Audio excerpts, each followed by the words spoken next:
السلام عليكم ورحمة الله وبركاته. أعوذ بالله من الشيطان الرجيم. بسم الله الرحمن الرحيم. وبه نستعين، إنه خير ناصر ومعين، ولا حول ولا قوة إلا بالله العلي العظيم. الحمد لله رب العالمين، والعاقبة للمتقين، ولا عدوان إلا على الظالمين.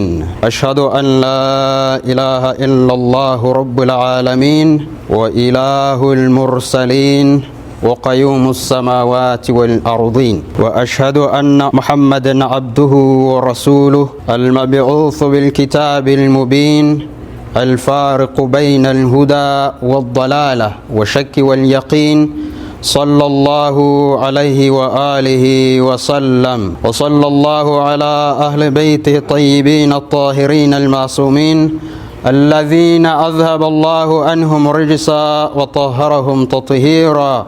اللهم صل على محمد وآل محمد. قال الله في كتابه العزيز بعد أعوذ بالله من الشيطان الرجيم. بسم الله الرحمن الرحيم.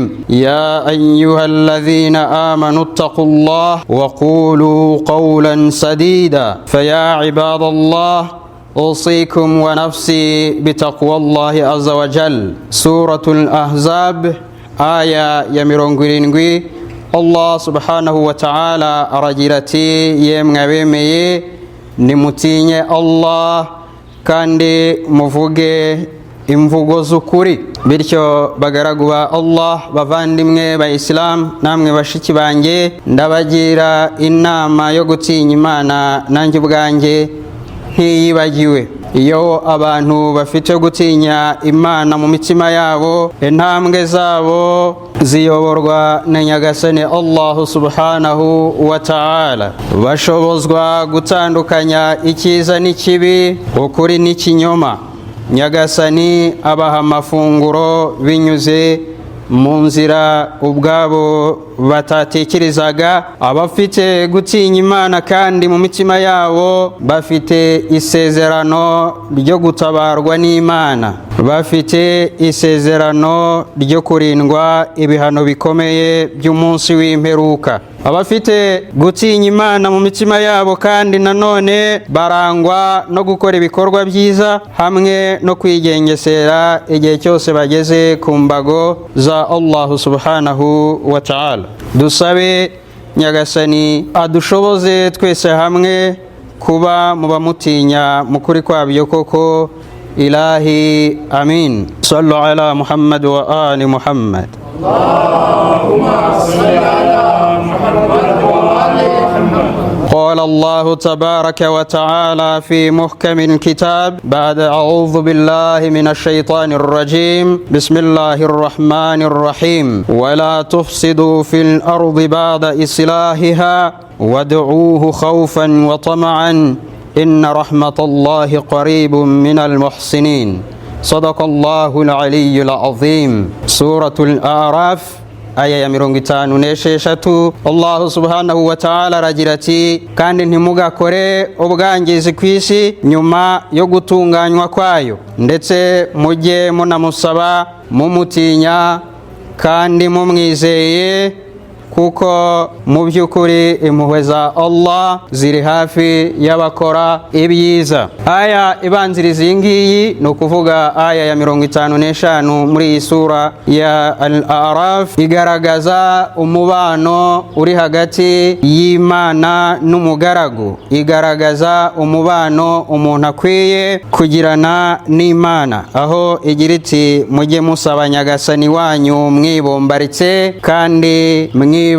Mu by'ukuri Allah ntakunda abarenga ku mategeko ye. Mu yandi magambo, mu mubano dukwiye kugirana n'Imana nuko tugomba kuyisaba kwibombaritse mu maduwa yacu, ikindi tukabikora mwibanga, tukabikora atari ukugira ngo abantu baturebe cyangwa se kugira ngo badushime. Naho aya ya 56 yo iratugaragariza umubano umuntu akwiye kugirana na sosiyete, umubano umuntu akwiye kugirana n'abandi bantu bo muri sosiyete abamo, aho igira iti muramenye ntimugakora ubwangizi mu isi nyuma y'uko isi itunganywa, kandi mu maduwa yanyu mugaragaze ugutinya Imana no kwigirira icyizere. Igasoza iduha amakuru yuko impuhwe za Allah subhanahu wa ta'ala ziri kuri ba bandi bakora ibikorwa byiza. Imam Baqir alayhi salam, Allahumma salli ala Muhammad wa ali Muhammad, yaravuze ati Imana ibinyujije mu ntumwa yayo no muri Quran yatunganyije isi, irangije iravuga iti ntimugakore ubwangizi, ntimukangize isi. Nibyo koko buri ntumwa n'umuhanuzi yaje ari mu rwego rwo gutunganya isi no kuyishyira ku murongo mwiza, yifashishije inyigisho n'amategeko matagatifu aturuka ku Mana, bikabafasha gushyira abantu ku murongo, bakabatoza imico myiza kandi bakababuza kurenga ku mategeko ya Nyagasani wabo, bityo kurenga kuri ayo mategeko bikaba bifatwa nko kwangiza yasi yari yatunganijwe, bigafatwa nko gukora ubwangizi mwisi. Aya ya 55 kandi itangira itegeka abantu ibabwira iti nimusabe Nyagasani wanyu mwibombaritse, naho iya 56 ari nayo twasomye igatangira iburira abantu ibabuza gukora ubwangizi, ibabwira iti ntimugakore ubwangizi. Ibi ngibi bikaba bitwereka ko iduwa n'ubusabe dukora ku rurimi n'amagambo yacu bikwiye kugendana n'ibikorwa byacu dutunganya sosiyete tubamo. Ntabwo ari ugusaba no gusoma amaduwa yacu ku rurimi gusa, naho mu byo dukora ngo twangize, ngo dukore ibikorwa bidakwiye. Izi aya zombi uko ari ebyiri kandi, iya 55 n'iya 56 muri suratul Araf, ziratwereka adab, ziratwereka ikinyabupfura gikwiye mu gusoma amaduwa, ziratwereka ibyangombwa iduwa igomba kuba yujuje, zikatwereka kandi ibyangombwa bisabwa ngo iduwa yakirwe. Muri byo harimo ko iduwa igomba kuba igendanye no kwicisha bugufi, usaba cyangwa se usoma iduwa agomba kuba yibombaritse. Iduwa igomba kuba mu ibanga rikomeye hagati y'umugaragu n'umugenga we. Usoma iduwa ugeza ubusabe bwe kuri Nyagasani agomba kubikora yirinda riya, yirinda kunezeza abantu, akirinda kuba yakora ubusabe bwe agamije ko abantu bavuga bati masha Allah, mbega uyu muyisilamu ukuntu asoma iduwa mu ijwi ryiza, akirinda kugira ikindi agambirira mu mutima we uretse kwikubita imbere ya Nyagasani kugira ngo amutakambire na Nyagasani we amugirire impuhwe. Iduwa kandi igomba kugendana no kwirinda kurenga imbago za Allah subhanahu wa ta'ala. Iduwa igomba kugendana no gutinya Imana. Iduwa igomba kugendana n'icyizere. Umutima w'usoma iduwa ugomba kuba uzira icyitwa kwiheba kose, agomba kugira icyizere cyo hejuru cy'uko Nyagasani ari busubize ubusabe bwe insha Allah. Iduwa kandi igomba kugendana no kwirinda gukora ubwangizi. Iduwa igomba kugendana no kwihatira gukora ibikorwa byiza. Umunyabugenge Luqman yabwiye umwana we ati mwana wanjye, uramutse ufunguye umutima w'umwemeramana wasangamo urumuri rw'ubwoko bubiri. Wasangamo urumuri rwo gutinya Imana kandi ugasangamo urumuri rw'icyizere n'impuhwe kuri Nyagasani Allah subhanahu wa ta'ala, kandi izo muri zombi zikaba zingana. Ibi bivuze ko gutinya Imana no kwizera impuhwe zayo bikwiye kuba mu mwemeramana ku rugero rungana. Mu'minu ntabwo akwiye gutinya Imana ku rwego rusumba urwo ayifitiyeho icyizere, kandi nanone ntakwiye kwizera Imana ku rwego rusumba urwo ayitinyaho. Ibi byombi gutinya no kwizera Allah subhanahu wa ta'ala bigomba kuba biri ku rugero urungana 50 kuri 50, kuko aramutse atinya Imana birenze uko ifitiye icyizere byatuma ahangayika kandi akiheba ku mpuhwe za Allah subhanahu wa ta'ala. Naho mu gihe yaba afite ukwizera ku rugero rusumba urwo ayitinyaho, byamutera kwirara maze akaba yakora ubwangizi abigambiriye, yarangiza akavuga ati nizeye impuhwe za Allah tabaraka wa ta'ala. Umwemera rero agomba kuba hagati na hagati ku bijyanye no gutinya Imana ndetse no kuyigirira icyizere, nibyo twita khawf wa raja. Mu zindi nyigisho tuvana muri izi aya zombi nuko tudakwiye kwirara mu gihe hari ibyiza twakoze, mu gihe hari ibyo twatunganije, ahubwo dukwiye gukomeza kurinda ibyo twatunganije, twirinda gukora ubwangizi. Abatunganya, abakora ibikorwa bitunganye nabo bagomba guhora basoma amaduwa, bagomba guhora batakambira Imana bibombaritse, bayitinya kandi bayifitiye icyizere. Imibereho, amateka n'imigenzo y'abakora ibikorwa byiza ni ukwirinda ibikorwa bibi, ni ukwirinda gukora ubwangizi. Umusingi wo gusubizwa kw'iduwa no kuronka impuhwe za Allah subhanahu wa ta'ala ni ugukora ibikorwa byiza, ni ukuba mu bakora ibikorwa byiza. Ese ni gute umugaragu yakora nabi maze yarangiza agategereza ineza ku mugenga we, mu gihe Nyagasani abaza ati hal jazaa'ul ihsani illa al ihsan, atese hari igihembo cy'ineza kitari neza? Niba rero tudakora neza, ntitugategereze ko mu busabe bwacu tuzasubizwa nkuko tubyifuza. Bismillahir rahmanir rahim. Wal 'asri innal insana lafi khusr illa alladhina amanu wa aminus salihat wa tawasaw bil haqq wa tawasaw bis sabr. Sadaqallahu al aliyyul azim. Allahumma salli ala Muhammad wa ali Muhammad. Allahumma salli ala Muhammad wa ali Muhammad. Allahumma salli ala Muhammad wa ali Muhammad. Allahumma salli ala Muhammad wa ali Muhammad. A'udhu billahi minash shaitanir rajim. Bismillahir rahmanir rahim. وبه نستعين ولا حول ولا قوة إلا بالله العلي العظيم. الحمد لله رب العالمين ولا عاقبة للمتقين ولا عدوان إلا على الظالمين. أشهد أن لا إله إلا الله رب العالمين وإله المرسلين وقيوم السماوات والأرضين. وأشهد أن محمدا عبده ورسوله المبعوث بالكتاب المبين الفارق بين الهدى والضلالة والشك واليقين، صلى الله عليه وآله وسلم.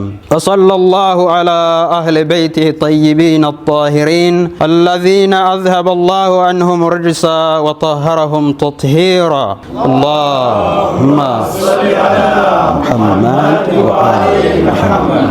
لا سيما أمير المؤمنين علي بن أبي طالب وصي رسول الله. اللهم صل على محمد وآل محمد. وفاطمة الزهراء سيدة نساء العالمين بنت رسول الله.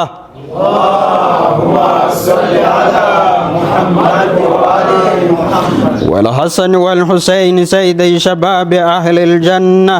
اللهم صل على محمد وآل محمد. وعلى أئمة المسلمين علي بن الحسين ومحمد بن علي. اللهم صل على محمد وآل محمد. وجعفر بن محمد وموسى بن جعفر. اللهم صل على محمد وآل محمد. وعلي بن موسى ومحمد بن علي. اللهم صل على محمد وآل محمد. وعلي بن محمد وحسن بن علي. اللهم صل على محمد وآل محمد. وحجة ابن الحسن القائم المنتظر المهدي أجل الله تعالى فرجه الشريف. اللهم صل على محمد وآل محمد. عباد الله، أوصيكم ونفسي بتقوى الله عز وجل. بقرقوا الله بفاندمي بإسلام نامي بشيكي بانجي ndabagira inama yo gutinya Imana nanjye ubwanjye ntiretse, kuko mu by'ukuri gutinya Imana ni umuryango ugeze umugaragu hafi y'umugenga we. Gutinya Imana kandi ni kimwe mu biranga abasangirangendo ba Imamul Asri wa Zaman أجر الله تعالى فرجه الشريف. صلوا على محمد وآل محمد. اللهم صل على محمد وآل محمد.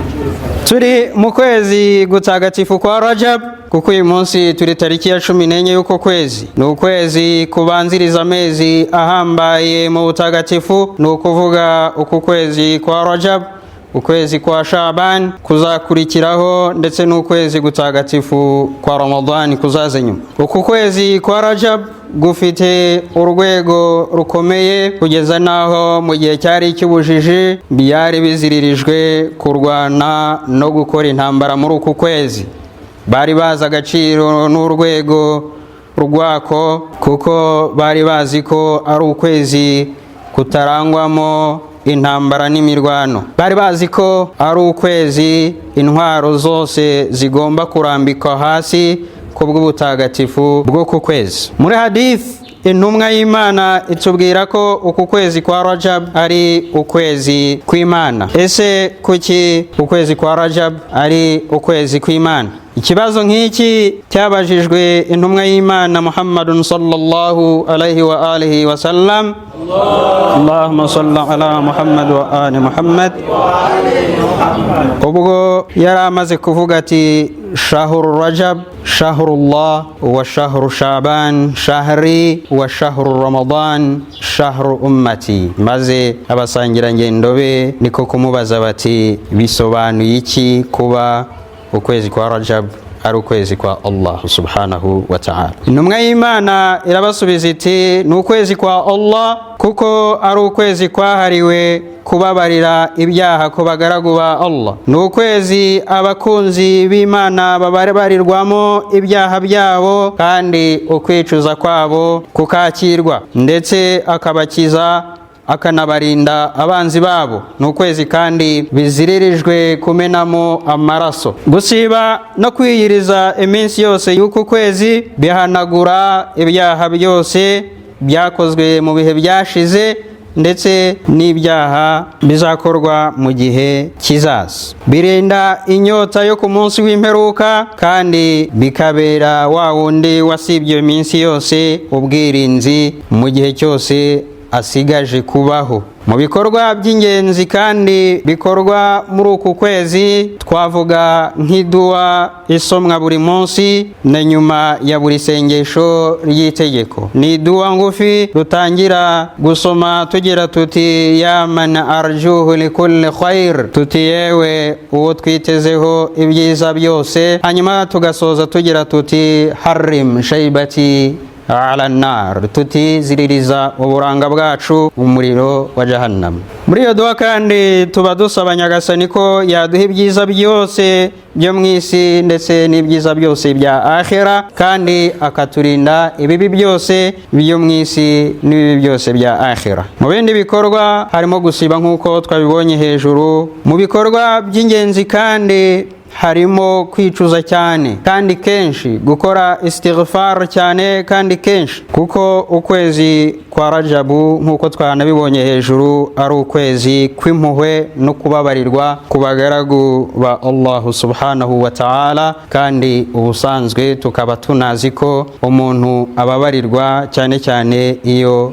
yasabye imbabazi, iyo yasabye kubabarirwa. Hari n'ibindi bikorwa byinshi bikorwa muri uku kwezi biboneka ku burebure muri Mafatihul Jinan, mu nyigisho zitangwa n'abashekhe ku mbuga zitandukanye, by'umwihariko ku ku rubuga rwandashia.com, rukaba ari urubuga rwashinzwe n'abanyeshuri biga n'abahoze biga amasomo y'idini muri Iran, ndetse n'imbuga zinyuranye kuri WhatsApp, kuri Instagram, kuri Facebook ndetse na YouTube. Izi mbuga nkoranyambaga zikwiye kutubera inzira nziza yo kwiyungura ubumenyi ku idini yacu, kurenza uko zatubera inzira yo korama no kwijandika mu bwangizi bukorerwa kuri murandasi cyangwa se bukorerwa kuri internet. Niba ufite telefone ikoresha internet, gerageza ubaze imbuga zakugirira akamaro ku idini yawe. Ubaze imbuga z'abashiya by'umwihariko, arizo ukuraho inyigisho zizewe, ari nazo wasobanuzaho ugahabwa igisubizo kijyanye n'ibyo wemera kandi wizera. Sallu ala Muhammad wa ali Muhammad.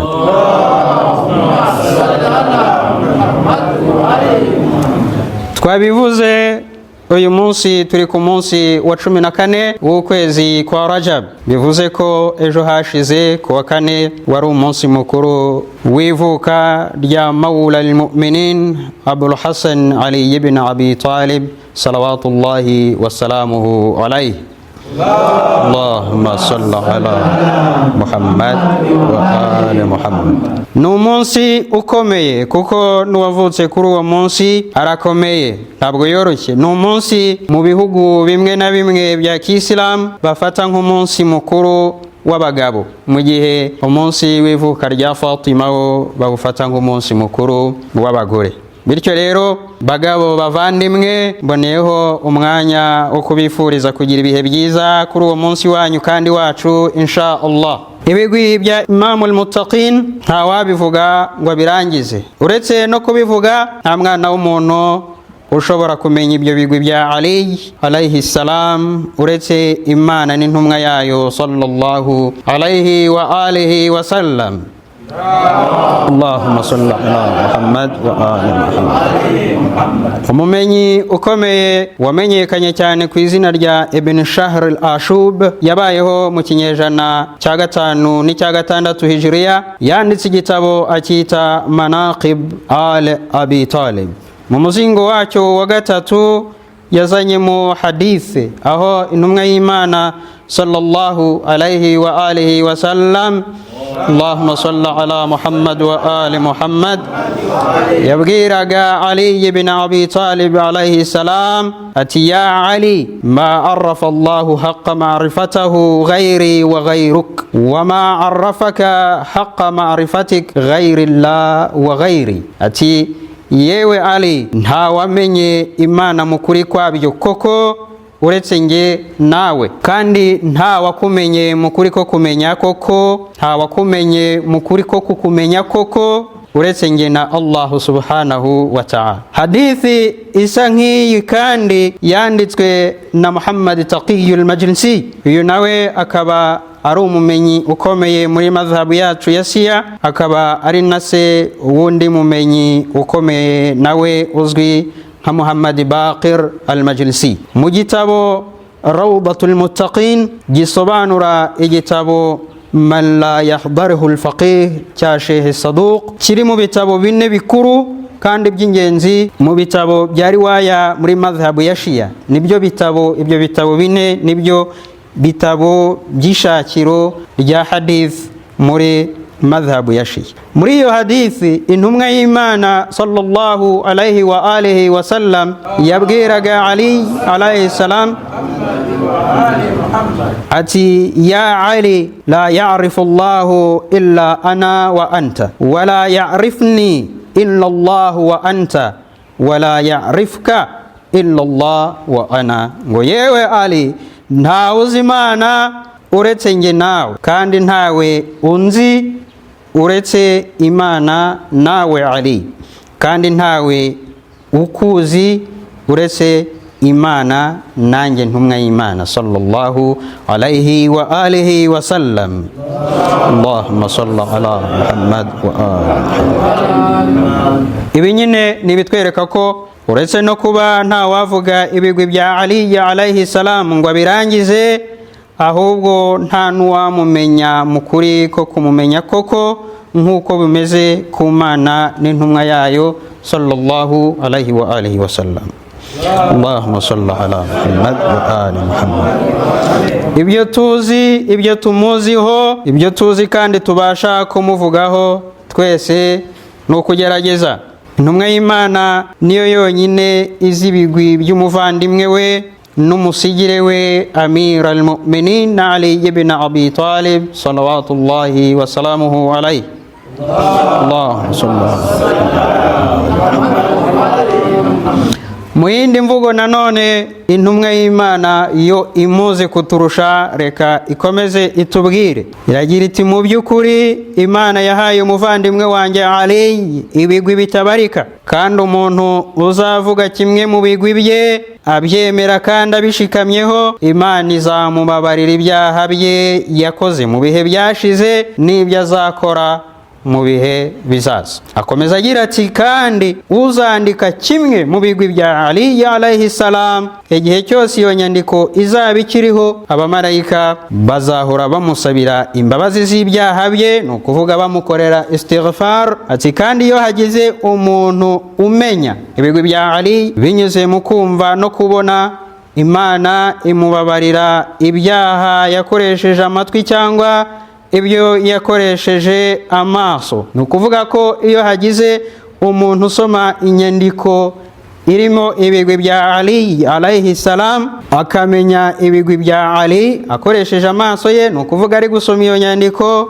Imana imubabarira ibyaha yakoze yifashishije amaso ye, nko kuba yararebye ibiziririjwe kureba, cyangwa se akaba ari mu cyicaro nk'uku akumva byibuze kimwe mu bigwi bya Ali alayhi salam, Nyagasani amubabarira ibyaha byose yakoze binyuze mu matwi ye, nko kuba yarakoresheje amatwi ye mu kumva ibyo Allah subhanahu wa ta'ala yaziririje. Ibi ariko ntabwo biduha uruhushya, ntabwo biduha uburenganzira bwo gukora ibyaha ku bushake, ngo nuko tuzi cyangwa dushobora kuvuga ibigwi bya Ali alayhi salam ngo Imana izatubabarira. Oya, ibyo Imana izatubabarira ni bya byaha bigwirira umuntu kubw'intege nke ze, cyangwa se bya bindi yakoze atazi, cyangwa se ibyo yakoze atabiteguye. Nyagasani rero adushoboze gukora ibi byiza, adushoboza kwitabira ibyicaro bivugirwamo ibigwi bya Ali alayhi salam, adushoboze kwigisha abandi ibyo twamenye mu bigwi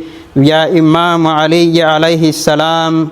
إلهي آمين. نسألك اللهم وندعوك باسمك العظيم الأكرم يا الله. اللهم ارزقنا توفيق الطاعة وبعد المعصية وصدق النية وعرفان الحرمة، وأكرمنا بالهدى والاستقامة، وسدد ألسنتنا بالصواب والحكمة، واملأ قلوبنا بالعلم والمعرفة، وطهر بطوننا من الحرام والشبهة، واكفف أيدينا عن الظلم والسرقة، واغضض أبصارنا عن الفجور والخيانة، واسدد أسماعنا عن اللغو والغيبة، وتفضل على علمائنا بالزهد والنصيحة، وعلى المتعلمين بالجهد والرغبة، وعلى المستمعين بالاتباع والموعظة، وعلى مرضى المسلمين بالشفاء والراحة، وعلى موتاهم بالرافة والرحمة، وعلى مشايخنا بالوقار والسكينة، وعلى الشباب بالإنابة والتوبة، وعلى النساء بالحياء والعفة، وعلى الأغنياء بالتواضع والسعة، وعلى الفقراء بالصبر والقناعة، وعلى الغزاة بالنصر والغلبة، وعلى الأسراء بالخلاص والراحة. اللهم انصر أهل فلسطين، اللهم كن لأهل فلسطين عونا ونصيرا، وبدل خوفهم أمنا. اللهم أجعل لأهل فلسطين النصر والعزة والغلبة والقوة والحيبة. اللهم أجل لوليك الفرج، اللهم أجل لوليك الفرج، اللهم أجل لوليك الفرج. nyagasani tsindishiriza uwisilamu n'abayisilamu kandi nabi umwanzi wabo uyimugarira urubwe. Nyagasani tugusheho imvura y'impuhwe zawe, tubabarira ibyaha byacu kandi wakira ukwicuza kwacu, dushoboze kugendera kure ibyo watubujije kandi uduha umwete n'umuhate mu gukora ibyo wadutegetse, dushoboze gukorera ibyiza byo muri uku kwezi kutagatifu kwa Rajab ya Allah, kandi uzatugeze mu yandi mezi Shabani na Ramadani no kuronka ibyiza biyarimo insha Allah. Girira impuhwe roho z'abaguye mu nzira yawe, kandi ugirire impuhwe ababyeyi bacu baba bariho n'abatuvuyemo. Orohereza abarwayi n'abagowe n'ibindi bibazo by'ubuzima ya Allah, bihaqqi Muhammad wa alihi tahirin. Bismillahir rahmanir rahim. Qul huwallahu ahad, Allahus samad, lam yalid wa lam yulad wa lam yakun lahu kufuwan ahad. Sadaqallahul aliyyul azim. Wassalamun alaykum wa rahmatullahi wa barakatuh. Allahumma salli ala Muhammad wa ali Muhammad wa ajil فرجهم.